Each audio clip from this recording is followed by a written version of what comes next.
నమస్కారం.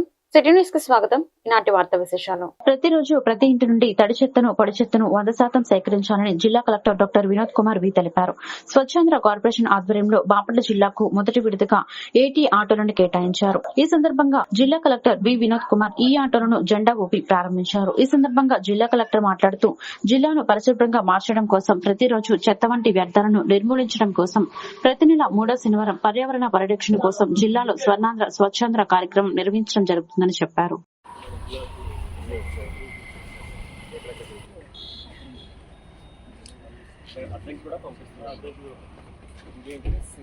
సింగరకొండపాలి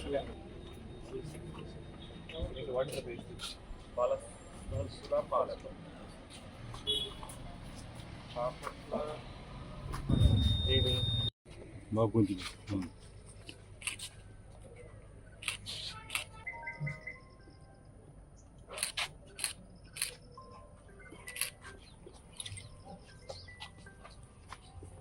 मुझे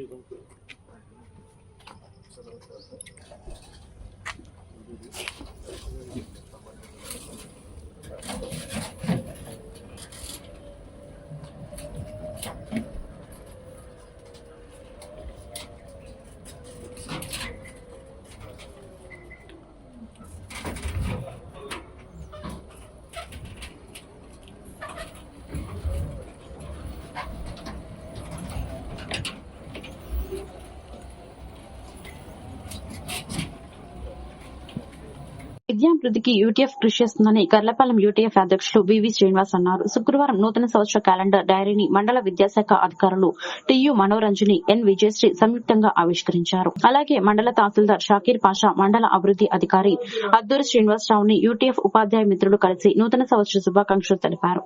ఈ కార్యక్రమంలో మండల యూటీఎఫ్ కార్యదర్శి వైవి నారాయణ, ప్రతినిధులు ఇనకొల్ల పోలీసరావు, గణపతి రెడ్డి, జి శ్రీనివాసరావు, బాబుజీ రెడ్డి, ప్రభాకర్, బి శ్రీనివాసరావు, రాఘవేంద్ర తదితరులు పాల్గొన్నారు.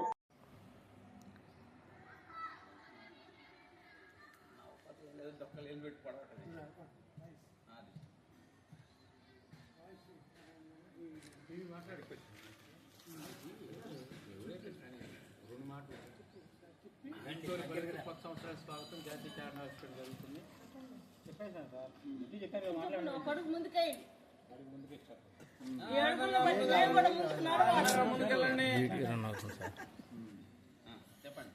ఈరోజు ఆంగ్ల నూతన సంవత్సర సందర్భంగా కర్లపాలెం మండల విద్యాశాఖ అధికారులు వారి చేత యూటీఎఫ్ క్యాలెండరు, డైరీసు, స్టిక్కర్స్ అన్ని ఆవిష్కరణ చేస్తున్నాం. ఈ సందర్భంగా కర్లపాలెం మండలంలోని అన్ని పాఠశాలల్లో అధిక సంఖ్యలో విద్యార్థులు చేరి ఈ సంవత్సరం నూతనోత్తేజంతో పరుగులు పెడుతూ విద్యాభివృద్ధికి టీచర్లందరూ సహకరించవలసిందిగా సహకరిస్తామని కోరుకుంటూ సెలవు తీసుకుంటాను. ధన్యవాదాలు. మరొకసారి అందరికీ ఆంగ్ల నూతన సంవత్సర శుభాకాంక్షలు. బాపట్ల మాజీ సైనికుల అసోసియేషన్ కార్యాలయంలో నూతన సంవత్సర వేడుకలు ఘనంగా నిర్వహించారు. బాపట్ల అధ్యక్షులు పుట్ట ఆదిశేషారెడ్డి సారథ్యంలో కేక్ కట్ చేసి సంబరాలు జరిపారు. మాజీ సైనికులకు, కుటుంబ సభ్యులకు, రాష్ట ప్రజలకు శుభాకాంక్షలు తెలిపారు. అదేవిధంగా బాపట్ల జిల్లా కలెక్టర్ మరియు జిల్లా Sainik board chairman doctor Vinod Kumar ని క్యాంప్ కార్యాలయంలో మాజీ సైనికులతో కలిసి నూతన సంవత్సర శుభాకాంక్షలు తెలిపారు.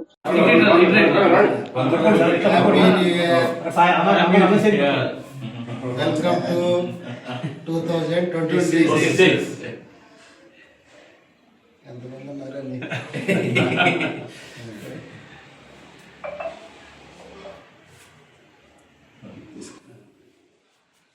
సరే ఒకసారి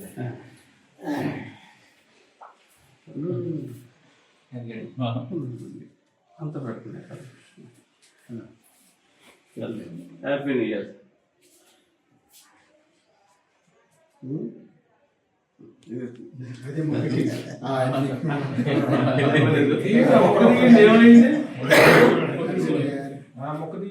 అదే చిన్న మొక్క తుంపి పెట్టండి sir.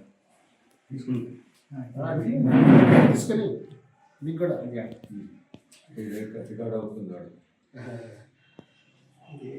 ఏమైందానికి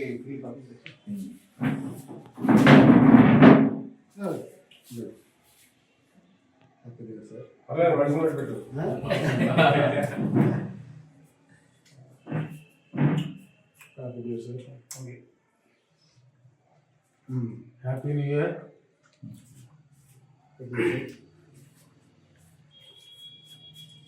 happy new year sir. Happy new year sir.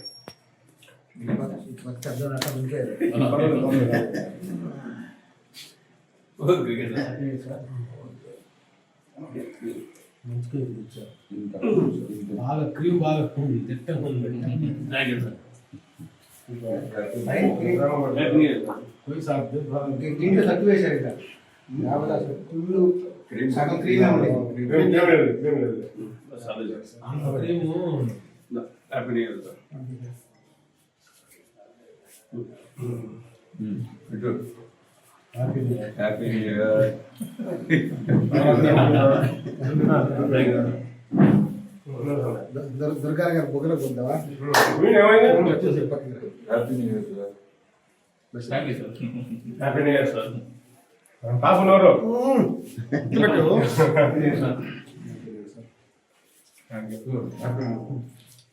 Parchur MLA Eluru Sambasivarao camp కార్యాలయంలో సీఎంఆర్ఎఫ్ చెక్కుల పంపిణీ కార్యక్రమం జరిగింది. అలాగే వృద్ధులకు వెనికిడి యంత్రాలు కూడా అందజేశారు. డ్వాక్రా గ్రూపులకు చెక్కు పంపిణీ చేశారు. అన్ని వర్గాల సంక్షేమం కోసం రాష్ట్ర ప్రభుత్వం కట్టుబడి ఉందని ఈ సందర్భంగా ఎమ్మెల్యే తెలిపారు.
అలాగే రాజకీయాల్లో కొత్త ఉత్సాహాన్ని నింపి ఒక పద్ధతిగా కమిట్మెంట్ తో రాజకీయం చేయాలని చెప్పి తలచిన పవన్ కళ్యాణ్ గారు, అలాగే పెద్దలు భారత ప్రధానమంత్రి నరేంద్ర మోడీ గారు, వీరందరూ కూడా ఎంతో ఒక మంచి ఆశయంతో ఈ రాష్ట్రాన్ని దేశాన్ని ముందుకు నడిపిస్తూ ఉన్నారు.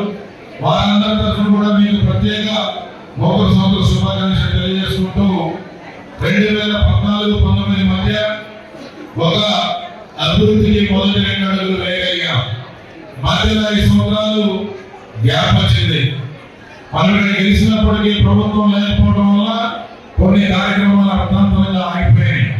కానీ ఈ రోజు పోయిన 5 సంవత్సరాల్లో జరిగిన నష్టాన్ని భర్తీ చేస్తూ ఈ 5 సంవత్సరాలు ప్రతిరోజు ఒక అమూల్యంగా ఒక విశిష్టమైన రోజుగా ఏ చిన్న అవకాశాన్ని కూడా వదిలిపెట్టకుండా వచ్చిన ప్రతి అవకాశాన్ని ఈ ప్రాంత ప్రజల అభ్యున్నతి కోసం, ఈ ప్రాంతంలో ఉన్న గ్రామాల అభివృద్ధి కోసం, ప్రజలకు ఏర్పడాల్సిన మౌలిక సదుపాయాల కల్పన కోసం ప్రతినిత్యం మరొకసారి మీ అందరికీ తెలియజేస్తా ఉన్నాను, పనిచేస్తామని చెప్పి మాటిస్తా ఉన్నాను.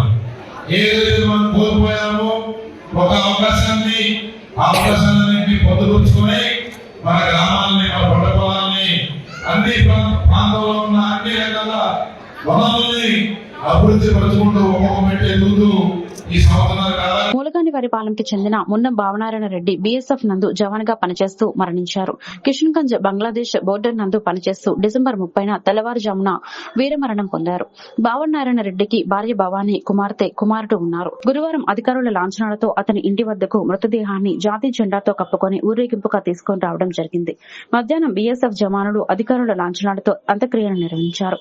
ఈ కార్యక్రమంలో చినగంచం తహసీల్దార్ ప్రభాకర్, కుటుంబ సభ్యులు తదితరులు పాల్గొన్నారు.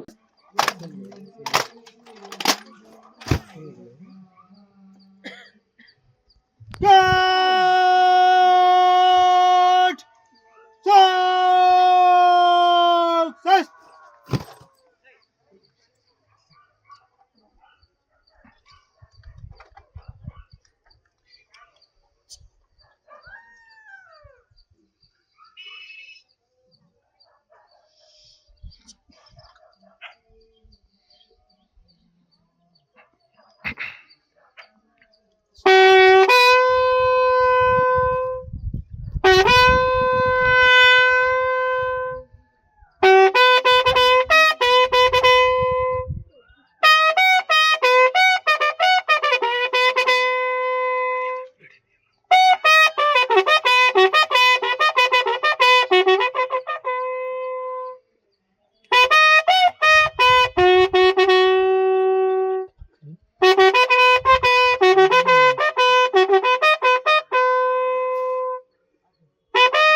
పల్నాడు జిల్లా క్రోసూరు మండలం విపల్ల గ్రామంలో నిదానపాటి శ్రీ లక్ష్మీ అమ్మవారి 19వ జన్మదిన వేడుకలు అంగరంగ వైభవంగా నిర్వహించారు. వీరంకి వీరబాబు స్వామి ఆధ్వర్యంలో ఈ వేడుకలు జరిగాయి. స్థానిక భక్తులు వేలాదిగా పాల్గొని దైవ దర్శనం గావించారు. అమ్మవారికి భక్తి శ్రద్దలతో హోమాలు, అభిషేకాలు చేపట్టారు. ఈ కార్యక్రమానికి ముఖ్య అతిథులుగా శ్రీరామ జన్మభూమి దీర్ఘక్షేత్ర ట్రస్ట్ శ్రీ స్వామి వాసుదేవానంద సరస్వతిజీ, శివరుద్ర సాధువు కేదార్నాథ్ క్షేత్రాధిపతి శ్రీ బ్రహ్మానందం సరస్వతి మహారాజ్ హాజరయ్యారు.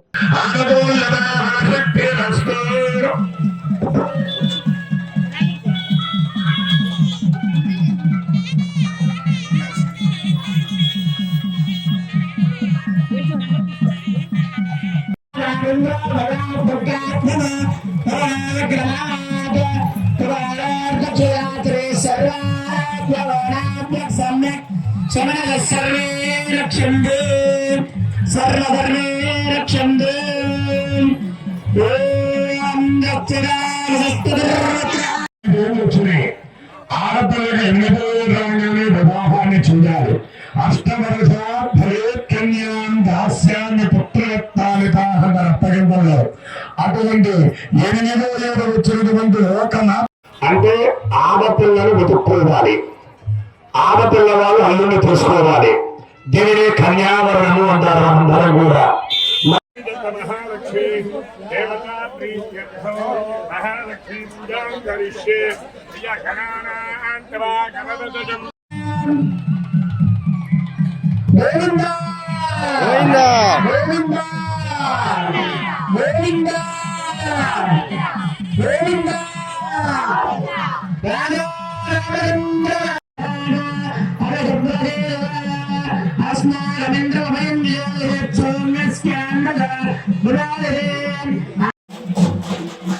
ఒక్క నిమిషం.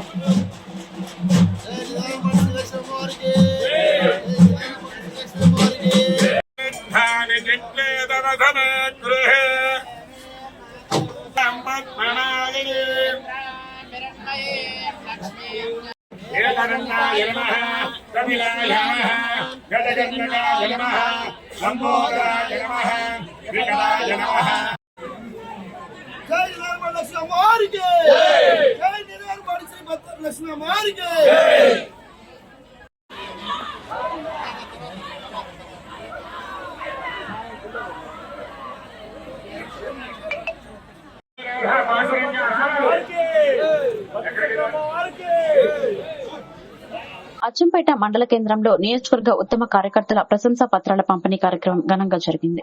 పల్నాడు జిల్లా టీడీపీ అధ్యక్షులు షేక్ జానీ సైదా, పెదకూరుపాడు ఎమ్మెల్యే భాష్యం ప్రవీణ్ ముఖ్య అతిథిగా పాల్గొన్నారు. సుపరిపాలనలో తొలి అడుగు కార్యక్రమం ద్వారా ప్రభుత్వం అందజేస్తున్న సంక్షేమ కార్యక్రమాలను ప్రజలలోకి తీసుకెళ్లి కార్యక్రమాన్ని విజయవంతం చేసిన కార్యకర్తలకు టీడీపీ అధిష్టానం ప్రశంసా పత్రాలను పంపిణీ చేస్తుందని చెప్పారు. పార్టీ అధికారంలో లేనప్పుడు ఎన్నో ఇబ్బందులు పడి తిరిగి పార్టీ అధికారంలోకి రావడానికి ఎంతో కష్టపడ్డ ప్రతి కార్యకర్తకు అధిష్టానం తగిన గుర్తింపు ఇస్తుందని తెలిపారు.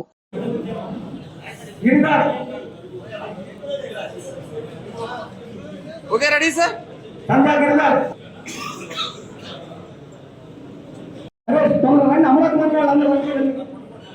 Okay ready sir. Okay sir.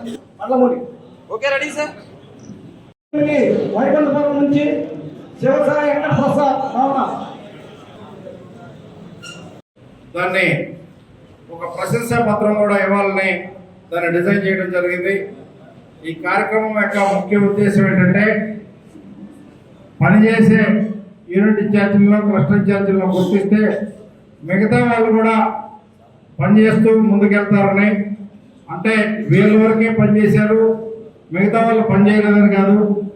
మన కాన్స్టిట్యున్సీలో ఉన్న 266 బూత్ ఇన్ఛార్జీలు, అట్లానే 10 క్లస్టర్ ఇన్ఛార్జీలు, 42 యూనిట్ ఇన్ఛార్జీలు, అట్లానే గ్రామ నాయకులు, గ్రామ పార్టీ అధ్యక్షులు, అట్లానే కార్యకర్తలు ఎంతో మంది కష్టపడి పనిచేస్తే కానీ మన నియోజకవర్గంలో ఈ గెలుపు రాలేదు. కానీ ర్యాండమ్గా అందరినీ పిలిచి సన్మానం చేయలేరు కాబట్టి ర్యాండమ్గా మన కాన్స్టిట్యున్సీకి సంబంధించి ఒక 110 మందిని తీసుకోవడం జరిగింది. అంటే మన రకరకాల ఇన్ఫర్మేషన్ ద్వారా పార్టీకి సంబంధించిన పర్సనల్ ఇన్ఫర్మేషన్ ఉంటుంది, అట్లానే గవర్నమెంట్ మంది అధికారంలో ఉంది కాబట్టి ఇంటెలిజెన్స్ రిపోర్ట్స్ ఉంటాయి, రకరకాల ఇన్ఫర్మేషన్, అట్లానే కుల సమీకరణాలు, రకరకాలు బేరేజ్ వేసుకొని మన పార్టీకి సంబంధించిన పదవులు రావడం జరుగుతుంది. అట్లానే మన కాన్స్టిట్యున్సీకి సంబంధించి గతంలో మనం 3 డైరెక్టర్లు పొంది ఉన్నాం.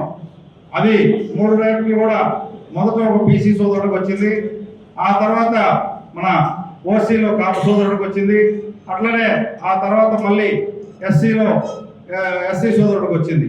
అట్లా మన కాన్స్టిట్యున్సీలో కూడా కులాల వారీగా కూడా ఇచ్చేసి ఇబ్బంది లేకుండా అన్ని కులాలకి గుర్తింపు వచ్చే విధంగా చేయడం జరుగుతుందని ఈ సందర్భంగా మీకు అందరికీ తెలియజేస్తాను. అట్లనే మనం ఇచ్చిన సొసైటీ పదవులు కానీ పల్నాడు జిల్లా కారంపూడి దాచేపల్లి రహదారిలో ఘోర రోడ్డు ప్రమాదం సంభవించింది. పచ్చిమిర్చి లోడుతో వస్తున్న మినీ వ్యాన్ బోల్తాపడి ఒప్పిచెర్ల గ్రామానికి చెందిన మొగిలి సాయిదులు షేక్ సమీర్ మృతి చెందారు. పెదకొదమగుండ్ల నుండి కారంపూడి వస్తుండగా మార్గమధ్యంలో సెల్ ఫోన్ మాట్లాడుకుంటూ డ్రైవింగ్ చేస్తూ రివర్స్ చేసేందుకు ప్రయత్నించారు. దీంతో వెనకవైపు ఉన్న 15 అడుగుల లోతుగల శుద్ధ గుంతలు గమనించకపోవడంతో ట్రక్ గుంతలో పడిపోయింది. ఈ ఘటన వివరాలను ప్రత్యక్ష సాక్షులు మీడియాకు వెల్లడించారు. ప్రమాదంలో 2 మృతి చెందగా మరో 3కి గాయాలైనట్లు తెలిపారు. ప్రమాద ఘటనపై కారంపూడి ఎస్ఐ వాసు దర్యాప్తు చేపట్టారు.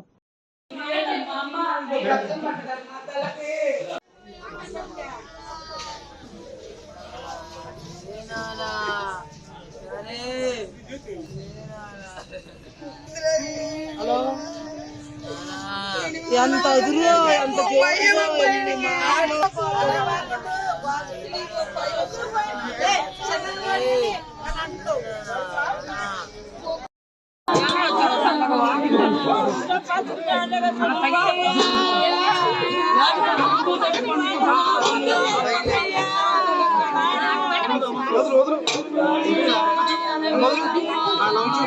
కూటమి ప్రభుత్వం అధికారంలోకి వచ్చిన తర్వాత సంక్షేమం అభివృద్ది 2 కళ్లుగా ముందుకు సాగుతుందని పెదకూరుపాడు ఎమ్మెల్యే భాష్యం ప్రవీణ్ అన్నారు. ఈ మేరకు గురువారం ఆయన మీడియాతో మాట్లాడారు. ప్రభుత్వం సాధించిన విజయాలను, నియోజకవర్గ అభివృద్దికి కేటాయించిన నిధుల గురించి వివరించారు. నియోజకవర్గ అభివృద్దికి దాదాపు 200 కోట్ల రూపాయలు నిధులు మంజూరయ్యాయని తెలిపారు. అందరికీ నూతన సంవత్సర శుభాకాంక్షలు తెలియజేసుకుంటూ గత 18 నెలల కాలంలో మన కూటమి ప్రభుత్వం సాధించిన విజయాల గురించి మాట్లాడుకోవడం కోసం ఈ ప్రెస్ మీట్ ఏర్పాటు చేయడం జరిగింది. ముఖ్యంగా ప్రతి నెల 1వ తారీఖున మన ప్రభుత్వం వచ్చిన తర్వాత పెన్షన్ల రూపంలో ప్రతి నెల 2,750 కోట్ల రూపాయలని ప్రతి నెల పెన్షన్ల రూపంలో ఇవ్వడం జరిగింది. నెలకి 2,750 కోట్ల చొప్పున సంవత్సరానికి 33,000 కోట్లు. గడిచిన 18 నెలల కాలంలో ఈ రోజు వరకు 50,000 కోట్ల రూపాయలు పెన్షన్ల రూపంలో మన ప్రభుత్వం, మన నాయకుడు చంద్రబాబు నాయుడు గారు ప్రజలకు అందించడం జరిగింది. అట్లానే తల్లికి వందనం, బడి పిల్లలు చదువుకోవడం కోసం మన యువ నాయకుడు నారా లోకేష్ గారి నేతృత్వంలో పిల్లల చదువుల కోసం దాదాపు 10,000 కోట్ల రూపాయలు 67 లక్షల మందికి ఇవ్వడం జరిగింది. అట్లనే అన్నదాత సుఖీభావ పేరుతో రైతులకి దాదాపు 46 లక్షల మందికి రైతులకు గాను 6,300 కోట్ల రూపాయలు ఈ రోజు వరకు ఇవ్వడం జరిగింది. అట్లనే స్త్రీ శక్తి పథకం ద్వారా బస్సు ప్రయాణం ఫ్రీగా కల్పించడం జరిగింది. అట్లా ఆ పథకానికి గాను ఈ రోజు వరకు 1,144 కోట్ల రూపాయలు వెచ్చించడం జరిగింది. అట్లానే దివ్యాంగులకి ప్రయాణ సౌకర్యం ఫ్రీగా కల్పించడం జరిగింది. అట్లానే విదేశీ పర్యటనలు చేసి ఇక్కడికి కంపెనీలు తీసుకురావడంలో కానీ, వైజాగ్లో సమ్మిట్ నిర్వహించి కంపెనీలని మన వద్దకు తీసుకురావడానికి కానీ ఎంతో ప్రయత్నం చేస్తారు మన నాయకుడు చంద్రబాబు నాయుడు గారు కానీ, లోకేష్ గారు కానీ. ఇకపోతే డిప్యూటీ సీఎం గారు పవన్ కళ్యాణ్ గారి ఆధ్వర్యంలో పంచాయతీరాజ్ శాఖకి కేంద్ర ప్రభుత్వం నుంచి ఎన్ఆర్జీఎస్ ద్వారా నిధులు తీసుకొచ్చి గ్రామాల్లో అభివృద్ధి ఇవాళ పరుగులు పెడుతుందంటే కేవలం పవన్ కళ్యాణ్ గారి, డిప్యూటీ సీఎం గారి నేతృత్వంలో నడుస్తుందని ఈ సందర్భంగా నేను తెలియజేస్తాను. అట్లా మన 3 పార్టీలు కూటమితోటి, సెంట్రల్ గవర్నమెంట్ డబుల్ ఇంజిన్ సర్కార్ తోటి రాష్ట్రం అభివృద్ధి దిశగా నడుస్తుందని తెలియజేయటం నేను గర్వంగా ఫీల్ అవుతున్నాను. లేకపోతే మా నియోజకవర్గానికి సంబంధించి ఈ వార్తలు ఇంతటితో సమాప్తం. మరొక బులెటిన్లో మళ్ళీ కలుద్దాం. నమస్కారం.